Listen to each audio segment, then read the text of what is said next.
Hello guys, मैं गौरव और nerd L में आप सभी का स्वागत है, जहां हम लोग बात करते हैं मूवी सीरीज और उनके एक्सप्लेनेशंस के बारे में। और आज की ये वीडियो होने वाली है ट्रांसफॉर्मर सीरीज की 6th मूवी बम्बल बी पर। और इस मूवी को डायरेक्ट किया है ट्रेविस नाइट ने, जिन्होंने कोरालाइन, मेडागास्कर और मूनगल जैसी मूवीज बनाई हैं। वैसे बम्बल बी मूवी को IMDb ने 10 में से 6.7 और रोटेन टोमेटोज ने 91% की रेटिंग दी है, जो बताती है कि मूवी बढ़िया है। इसीलिए वीडियो पूरा देखना।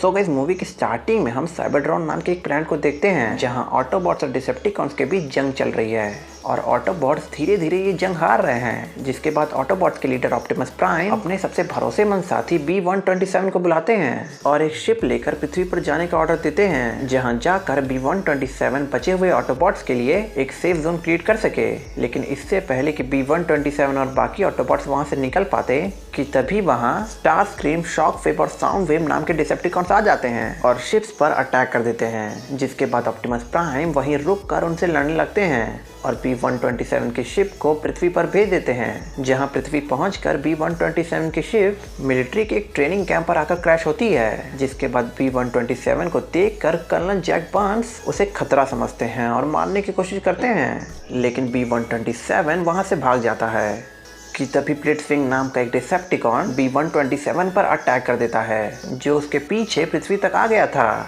जिसके बाद ब्लिट्जविंग B-127 को पकड़कर ऑप्टिमस प्राइम के बारे में उससे पूछता है, लेकिन B-127 उसे कुछ नहीं बताता। जिसके बाद गुस्से में ब्लिट्जविंग B-127 का वॉइस बॉक्स निकाल देता है, जिसकी वजह से B-127 की मेमोरी भी डैमेज हो जाती है। लेकिन तभी B-127 ब्लिट्जविंग की एक मिसाइल को निकालकर ब्लिट्जविंग में ही लगाकर उसे उड़ा देता है। लेकिन घायल होने की वजह से B-127 एक वॉल्क्सवैगन बीटल को स्कैन करता है और उसमें ट्रांसफॉर्म होकर डीएक्टिवेट हो जाता है।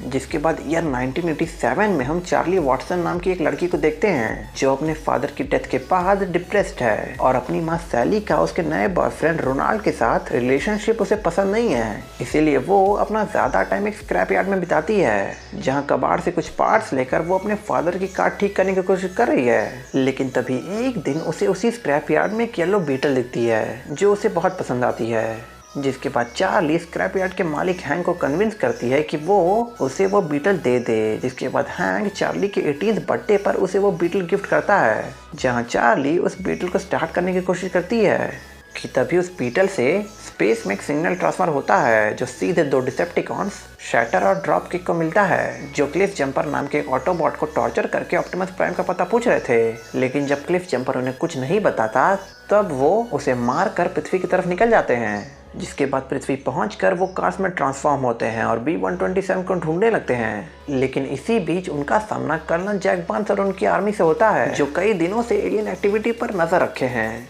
जिसके बाद वो दोनों डिसेप्टिकॉन्स कर्नल बर्न्स को बताते हैं कि वो यहाँ पृथ्वी पर शांति के लिए आए हैं, क्योंकि उनके प्लेनेट से B-127 नाम का एक ऑटोबॉट भाग गया है। इसीलिए वो चाहते हैं कि इंसान उनकी मदद करे B-127 को ढूंढने में, जिसके लिए उन्हें ह्यूमन सैटेलाइट्स का पूरा कंट्रोल चाहिए। लेकिन बर्न्स उन दोनों डिसेप्टिकॉन्स की बात नहीं सुनता और अपनी आर्मी से उन पर अटैक करने के लिए कहता है। लेकिन तभी वहां डॉक्टर पॉवेल आते हैं और बर्न्स को रोक कर कहते हैं कि हम इनसे बहुत कुछ सीख सकते हैं, इसीलिए हमें इन डिसेप्टिकॉन्स का साथ देना चाहिए। जिसके बाद बर्न्स उन दोनों डिसेप्टिकॉन्स के साथ काम करने के लिए मान जाता है। और इधर जब चार्ली उस येलो बीटल को ठीक कर देती है, तब वो बीटल एक्टिवेट होकर B-127 में ट्रांसफॉर्म हो जाता है, जिसे देखकर चार्ली डर जाती है। लेकिन जब चार्ली को लगता है कि B-127 कोई नुकसान नहीं पहुंचाएगा, तब वो उसके साथ दोस्ती करती है और उसे बम्बलबी के नाम से बुलाती है। लेकिन अब B-127 अपनी सारी मेमोरीज भूल चुका था और उसका वॉइस बॉक्स टूट जाने की वजह से अब वो बोल भी नहीं सकता था। जिसके बाद चार्ली बम्बलबी को रेडियो के जरिए बात करना सिखाती है, जिसमें एक दिन गलती से बम्बलबी का मैसेज ड्राइव एक्टिवेट हो जाता है, जिसमें ऑप्टिमस का मैसेज था, जहाँ वो बम्बलबी से पृथ्वी को प्रोटेक्ट करने के लिए कह रहा था, जब तक वहाँ और ऑटोबॉट्स ना आ जाएं। और इस मैसेज को देखकर बम्बलबी को अपनी कुछ यादें याद आने लगती हैं। लेकिन इसी बीच मेमो नाम का एक लड़का चार्ली और बम्बलबी को देख लेता है, लेकिन वो चार्ली से वादा करता है कि वो किसी को भी बम्बलबी के बारे में नहीं बताएगा, क्योंकि वो भी चार्ली को थोड़ा थोड़ा लाइक करता था। जिसके बाद एक दिन जब चार्ली अपने घर से बाहर थी, तब बम्बलबी गलती से चार्ली का पूरा घर डिस्ट्रॉय कर देता है, जिसकी वजह से एक एनर्जी स्पाइक होता है और मिलिट्री और डिसेप्टिकॉन्स को बम्बलबी की लोकेशन मिल जाती है। लेकिन इधर जब चार्ली के पेरेंट्स अपने घर पर पहुंचते हैं, तब वो देखते हैं कि उनका पूरा घर डिस्ट्रॉय हो चुका है। जिसके बाद चार्ली की माँ मॉम चार्ली को इन सब का जिम्मेदार ठहराती हैं, तब गुस्से में चार्ली अपनी मॉम को बताती है कि उसे अपने डैड की याद आती है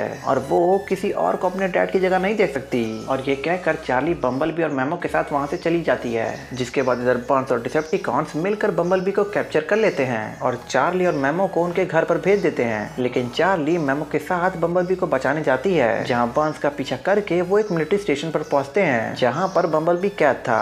जिसके बाद इधर हम बम्बलबी को देखते हैं जिसे शैटर और डॉप क्रिक टॉर्चर कर रहे थे, जहाँ उन्हें बम्बलबी का सिग्नल मिलता है जिसमें ऑप्टिमस बम्बलबी को ऑटोबॉट्स के लिए पृथ्वी प्रोटेक्ट करने के लिए कह रहा था। और ये देखकर वो दोनों बम्बलबी को शूट करके मार देते हैं और फिर एक रेडियो सिग्नल ट्रांसमिट करके सारे डिसेप्टिकॉन्स को पृथ्वी बुलाने की तैयारी करने लगते हैं ताकि ऑटोबॉट से पहले आकर वो सारे ऑटोबॉट्स को मार सकें। और इधर चार्ली मरे हुए बम्बलबी के पास आती है और उसे शॉक देकर उठाने की कोशिश करती है, जहाँ शॉक की वजह से बम्बलबी फिर से जाग जाता है और धीरे धीरे वो अपनी मेमोरी को भी रिकवर कर लेता है।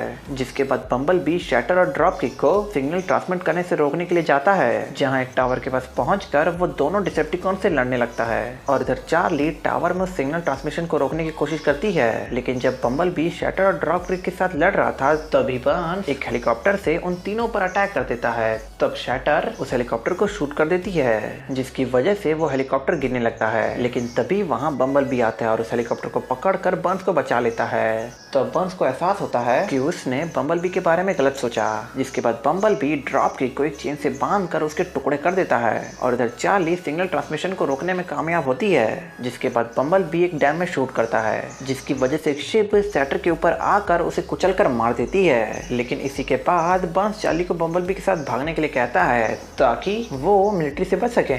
जिसके बाद चार्ली और बम्बलबी एक चट्टान के पास आकर एक दूसरे को अलविदा कहते हैं और फिर बम्बलबी एक येलो कैमरो में ट्रांसफॉर्म होकर वहां से निकल जाता है। और इधर चार्ली और मेमो अपनी अपनी फैमिली के पास पहुंचते हैं, जिसके बाद बम्बलबी की मुलाकात ऑप्टिमस प्राइम से होती है, जो बम्बलबी से पृथ्वी को बचाए रखने के लिए शुक्रिया कहता है और सारे ऑटोबॉट्स को पृथ्वी की तरफ बुलाता है।